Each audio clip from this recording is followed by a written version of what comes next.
Vocês, nós estamos aqui hoje para fazer a correção da revisão, certo? Eu espero que todos vocês estejam estudando para fazer a nossa prova. A nossa prova, como eu falei para vocês já na aula passada, vai ser estilo Google Forms. Eu espero que vocês tenham praticado direitinho no momento da revisão, fazendo no Google Forms, certo? Se restar alguma dúvida sobre o conteúdo, sobre a correção da revisão ou sobre o conteúdo da prova, por favor, me procure nos fóruns para que eu possa ajudar vocês da melhor forma possível, certo? E nós vamos lá fazer a nossa correçãozinha da revisão. Então, todos peguem os cadernos, onde vocês responderam também nos cadernos, para que a gente possa fazer a correção da revisão, certo? Lembrando que, vamos lá, não quer dizer que porque é uma revisão, as questões vão estar iguais na prova, certo? O que vai estar igual é o mesmo conteúdo que eu já falei para vocês na aula passada, que é o conteúdo das questões. O conteúdo das questões da revisão é o mesmo conteúdo das questões da prova, certo? Mas não vai estar igual à revisão, tá bom? Então, assistam, espero que todos assistam a essa revisão antes de fazer a prova, porque é essencial que vocês tenham aí um tempinho a mais para estudar antes de fazer, já que vocês só terão, na verdade, que responder uma vez, tá bom? Então, vamos lá para a nossa revisão. Eu estou aqui com a mesma imagem das questões e eu vou discutir agora as respostas corretas, ok? Vamos aumentar aqui para ver melhor. Na primeira questão, vocês teriam que marcar um item que completa corretamente a frase. E aí eu vou ler a frase completada aqui para vocês, certo?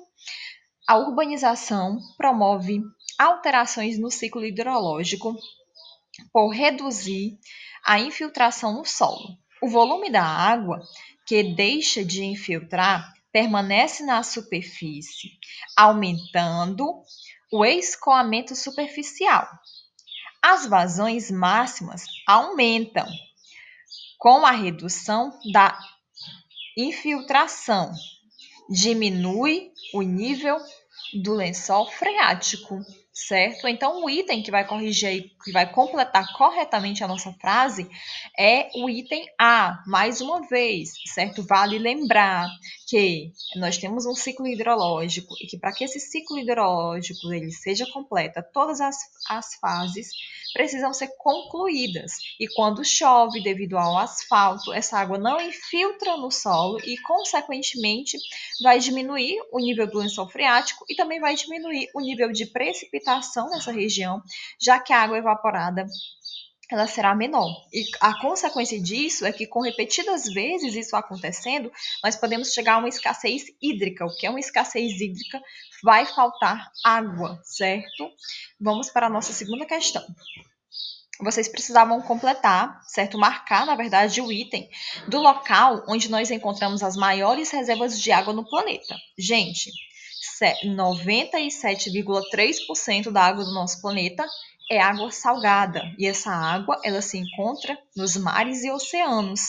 Então, o item que você vai marcar aí como sendo os maiores reservatórios de água no nosso planeta Terra são os oceanos, certo? Lembrem-se disso. O restante da porcentagem está presente em geleiras, em água subterrânea, nos rios, e menos ainda está presente para o nosso consumo, porque boa parte dessa água doce ela está em forma de geleira, então é gelo e que nós não podemos utilizar agora. E esse gelo, quando ele derrete, ele cai no oceano e se mistura junto com a água salgada.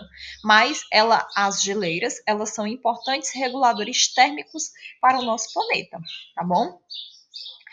Na terceira questão, vocês precisavam marcar o item que representa corretamente o nome da mudança que acontece no momento da formação das chuvas. Gente, aí nós temos, no processo hidrológico, na verdade, nós temos algumas transformações, não é? Como nós já discutimos lá na aula passada, e nas outras aulas também, nós temos a evaporação, só que ele quer saber, no momento de chover, o que acontece? Lembram que eu disse para vocês? Chove, a água desce para a superfície, aqui ela se infiltra no solo, ela vai para os rios, ela evapora, então ela sai do formato líquido e vai para o formato gasoso. Esse gasoso sobe para as nuvens, acumula nas nuvens e no momento da chuva ela se condensa, certo? Ela muda a forma de vapor e vai para a partícula de água, que são as gotas de água que caem na chuva. Então, a formação aí é a condensação, certo? Na quarta questão, vocês precisavam marcar o item que contém as características desse enunciado aí. E eu vou ler mais uma vez, certo? Caracterizado, ou característico das regiões situadas entre os trópicos. Aí nós já temos uma ideia, não é, gente? Qual é a zona que está entre os trópicos? Nós temos a zona temperada, não é? Então, nós vamos ter o quê? O clima temperado. E as características desse clima temperado são 4 estações bem definidas, médias anuais que variam de -3 a 18 graus. A diferença ou proximidade do mar influencia nas temperaturas, a amplitude térmica e os índices pluviométricos, que é a quantidade que chove. E esse tipo climático, ele costuma ser dividido em dois, não é? O subtropical oceânico e o continental. Então, tudo que está na zona térmica do nosso planeta, certo? Na zona temperada, é chamado de nós temos aí as características de clima temperado. Ah, professora, eu não lembro que zona é essa. Nós temos o globo terrestre, nós temos os polos, são as zonas polares. Nós temos, depois dos polos, as regiões intertropicais ou temperadas, e no centro do nosso planeta nós temos o que nós chamamos de clima tropical, que é onde está presente o Brasil. E o clima predominante no território brasileiro é o clima tropical, também devido a estar nessa zona climática. Então, às vezes, vocês precisam associar a localização ao tipo de clima e o tipo de clima principalmente com a vegetação, porque tem tudo a ver, certo? Na quinta, para marcar o item que representa os principais biomas. Esse item, gente, é o ar. Nós temos a tundra, certo? Que nós já discutimos na aula passada. A taiga, as florestas temperadas, a floresta equatorial, florestas tropical, a savana, o deserto e os campos. Lembrando que os campos, eles também são chamados de pradarias, certo? Que são aquelas zonas que nós encontramos ali no sul do território brasileiro, onde nós temos os pampas gaúchos. Os pampas é uma denominação também dos campos. Então, nós temos aí, né, uma vegetação composta por gramíneas, onde é muito utilizado a prática da pecuária, como já foi estudado nas aulas anteriores. Então, essas são as características, ok?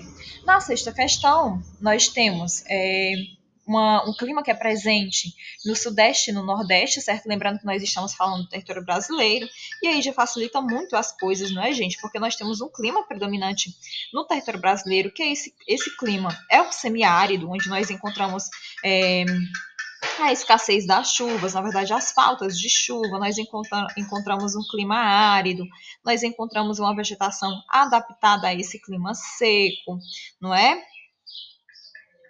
E vamos lá.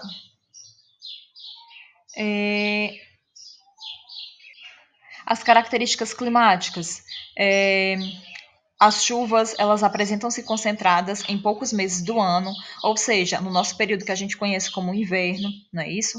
Mas que na verdade é o verão, porque é investido, como eu já falei para vocês. Nós temos a predominância de longos períodos de seca. Pronto, gente, esse daqui é o X para matar a questão todinha, certo?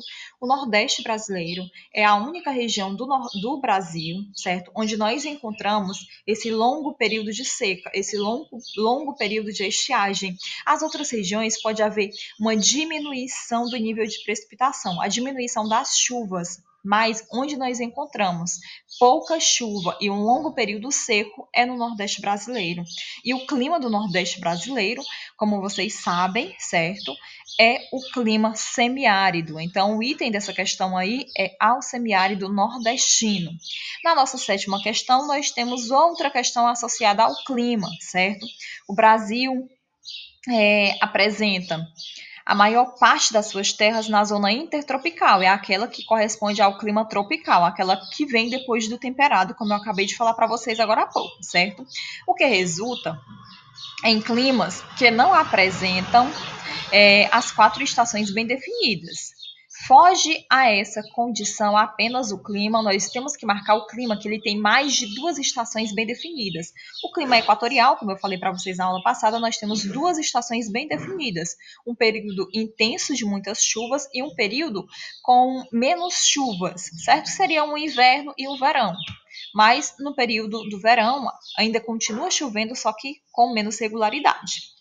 O clima tropical de altitude, ele é só uma variação do clima tropical. E nós sabemos que no clima tropical nós temos 2 estações bem definidas, não é? O inverno e o verão. O tropical de altitude, ele acontece no topo das serras, no topo das montanhas. E dentro do território brasileiro, né, que nós não temos montanha, nós temos sim o tropical de altitude em algumas regiões serranas. Porém, continua da mesma forma, com 2 estações bem definidas, um período chuvoso e um período seco. Só que mesmo no período seco, como nós estamos falando de de altitude, de uma área elevada, a sensação térmica vai ser outra, o clima vai ser outro, então nós temos sempre um friozinho, mas nós temos 2 estações bem definidas, certo? Não quer dizer que porque tem 2 estações bem definidas, uma é chuva e outra é sem chuva, certo? O clima semiárido, que eu falei para vocês agora há pouco, tem sim 2 estações bem definidas, um inverno com poucas chuvas e um verão praticamente sem chuvas. E o item que vocês vão marcar aqui é o clima subtropical. No clima subtropical, nós temos outras estações do ano. Nós temos a primavera, por exemplo, e assim sucessivamente, tá bom? Agora vamos para a questão que eu mais quero discutir com vocês aqui hoje, certo? Que são os tipos climáticos. Mais uma vez, no item 1, onde tem só clima, representa clima equatorial, e vocês precisam associar o tipo de clima, certo? O nome às características do clima. Por exemplo, clima equatorial. Gente, o clima equatorial, nós temos ele presente no território brasileiro, ele ocupa ali uma parte central, com 2 estações bem definidas, uma seca e outra chuvosa. Né? A outra fase que nós temos aqui localiza-se nas proximidades da linha do Equador. Na linha do Equador, possui chuvas abundantes o ano inteiro. Então vamos lá. Qual é o que possui, que está presente na linha do Equador? É o clima equatorial, né, gente? O clima equatorial ele está presente na região norte do nosso território. A região norte nós temos ali um trecho com a influência da linha do Equador, onde passa por cima a linha do Equador. E nós temos sim, certo, essas características de muita chuva, chuva em abundância o ano inteiro, como eu já falei para vocês. Então, no segundo quadrinho, nós temos o número 1. No primeiro quadrinho, predominante no território brasileiro, na porção da parte central, com 2 estações bem definidas, uma seca e outra chuvosa. Pode ser o semiárido, mas também pode ser o tropical. Então, vamos analisar as outras, certo? Quantidade de chuvas não varia muito ao longo do ano, mas as temperaturas mudam constantemente. Caracterizado por baixa umidade, pouca chuva e elevadas tempestades equatoriais.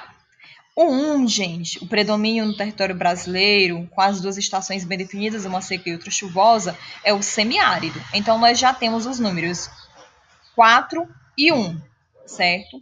Então, qual é o item aí que está certo, hein? Qual é o que começa com 4 e 1?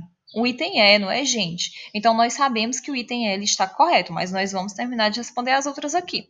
O clima subtropical. Quais são as características do clima subtropical? Certo? Nós temos uma quantidade de chuvas que não varia muito ao longo do ano, mas as temperaturas elas mudam constantemente.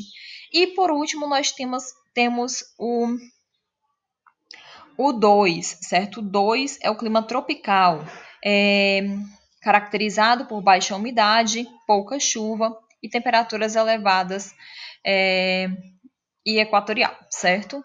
Então, nossa correção é essa. Eu espero ter ajudado vocês. De antemão, essa é a nossa última aulinha, não é? Então, boas férias para todo mundo. Descansem, se cuidem e estudem para fazer uma boa prova, tá bom? Lembrando que qualquer dúvida, agora no período da prova, certo? Nessas 24 horas que vocês vão ter para resolver a prova, vocês podem ir ao fórum e tirar as dúvidas que eu estarei lá para ajudar vocês, tá bom? Tchau, tchau, fiquem bem e até mais!